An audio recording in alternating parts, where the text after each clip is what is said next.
బొత్స మంత్రి పయ్యావుల మధ్య dialogue war నడిచింది. డిఎస్సిలో ఎన్ని ఉద్యోగాలు ఎవరిచ్చారో ప్రజలకు అన్నీ తెలుసని బొత్స అనడంతో టీడీపీ అంటేనే డిఎస్సి అన్నారు పయ్యావుల కేశవ్.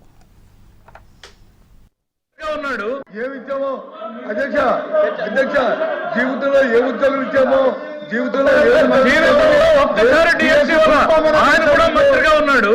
వీళ్ళు డిఎస్సి గురించి మాట్లాడతారు, మేము వినాలి. వాళ్ళందరూ గౌరవ సభ్యులు పైనకెళ్ళి డిఎస్సి గురించి మాకు చెప్తారు, మేము వినాలి. అరే తెలుగుదేశం అంటేనే డిఎస్సి. 1 కాదు, 2 కాదు, 3 కాదు, 4 కాదు, 14 సార్లు డిఎస్సి ఇచ్చింది తెలుగుదేశం పార్టీ. మీరేమిచ్చారు? ఒక్కటి కూడా ఇవ్వలేదు. మనుషులకు కాస్త ఆలోచన ఉండాలి అంతే. అరవండి ఏమిచ్చామో అధ్యక్ష జీవితంలో ఏ ఉద్యోగం ఇచ్చామో జీవితంలో ఒక్కసారి డిఎస్సి ఆయన కూడా మంత్రిగా ఉన్నాడు. వీళ్ళు డిఎస్సి గురించి మాట్లాడతారు, మేము వినాలి. వాళ్ళందరూ గౌరవ సభ్యులు పైనకెళ్ళి డిఎస్సి గురించి మాకు చెప్తారు, మేము వినాలి. అరే తెలుగుదేశం అంటేనే డిఎస్సి.